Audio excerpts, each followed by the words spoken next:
Howdy friends, you're here in the studio with Luke from GuitarIQ.com. Today we're checking out another brand new release from the team over at Rockett Audio Designs. They were kind enough to send me out a sneak peek of this pedal before launch day, so I'm very excited to be able to showcase this for you in today's video. The pedal in question is the brand new HRM version 2. Now, I'm pretty sure version 1 of this pedal was based on the Dude circuit, which is a popular Dumble-in-a-box style of pedal.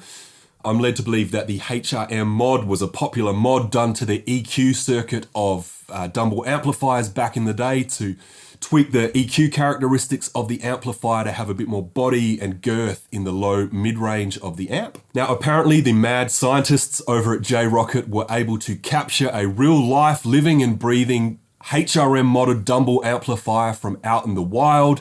They then managed to get it back to the captivity of their workshop, where they've spent the last couple of years really studying the nuances of that amplifier. So the changes they've made to version 2 of this pedal, I guess, reflect everything they've subsequently learned, and I'm reliably informed that version 2 of this pedal is really what they always wanted the HRM to be right from the start. So for me personally, and probably for a lot of you out there that don't own a real Dumble amplifier, I'm not overly concerned whether or not this sounds identical to the real thing. The questions I'm asking are, 1, does the pedal sound any good? And 2, does it give me a different color or flavor to the type of gain stages that I usually reach for? If you've played version 1 of this pedal, you'll be very familiar with the layout of the controls. Up here, we have the level knob, which controls the overall output volume. Here we have the gain knob, which controls the amount of saturation. Down here we have the top end, which controls the amount of glassiness or bite that we're getting from the pedal.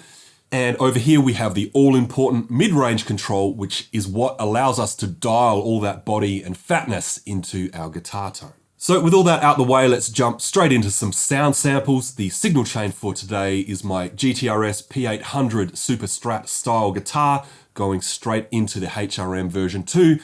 I'm then going to pick up a little bit of spring reverb courtesy of the Rockett Univerb pedal. From there, I'm hitting the clean channel on my 50-watt Series 1 head. And for my cabinet simulation today, I'm going to be using the Archetype Nolly plugin by Neural DSP. So if you like some of the tones today, make sure to click on that like button to let me know and to help us out with the YouTube algorithm. And with that, let's take a listen.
Okay, so hopefully that was able to give you a bit of a feel for the different sounds and textures we can get from the HRM version 2.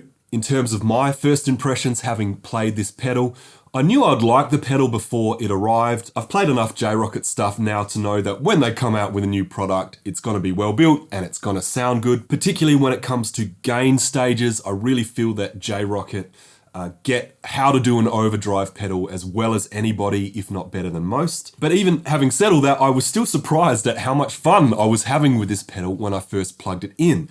I genuinely didn't want to stop playing it. And I think that's because with a lot of overdrive pedals, I don't typically like to dial in that much gain. I often find that the harder you're getting the gain stage on the pedal to work, the more it kind of takes away from what your amp is doing, if that makes sense. But I was pleasantly surprised that I wasn't really finding that with this pedal. Even when you crank the gain, things still stay very articulate. It doesn't add a whole bunch of noise. Things don't start sounding overly compressed. The high end doesn't become sort of overly fizzy or brittle or anything like that. It really just gives you more of a good thing. Likewise, with a mid-range control, it really gives you what you might expect from the HRM. It kind of adds a whole lot of body and fatness to the sound without adding a bunch of muddiness or flabbiness or low-end information that you don't want. So as you hopefully heard in the sound examples, this is a pretty versatile pedal. It does everything from low gain to mid-gain crunch. I even had a kind of clean boost setting dialed in there, which worked surprisingly well. But for me, where the fun really happens, where this pedal really starts coming into its own, is all about leaning into those gain and mid-range characteristics that this pedal produces. Turning these up really does add a lot of smooth, sustain and fatness to your sound. It's really well suited to single note melodies or lead lines, that kind of thing. So if that's what you're looking for and you enjoyed some of the sound samples that you heard today, I would definitely recommend checking this out. Well, that was my look at the HRM version 2 by J-Rockett Audio Designs. Thank you so much for sticking around to the end of this video.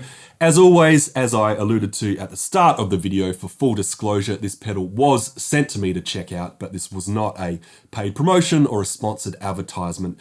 J-Rockett had no say in this video content. All thoughts and opinions are my own as always. If you are interested to learn more about this pedal, I'll leave some links in the video description. If you like this video and you want to see more content like this, then please consider subscribing to the channel. And finally, I'd like to warmly invite you to head over to guitariq.com at your leisure to check out some of the books and other resources we have waiting for you over there, covering everything from topics like fretboard memorization and warm-ups and workouts and chord theory and a whole bunch more. That is guitariq.com. Thank you so much for watching, and I'll see you in the next video.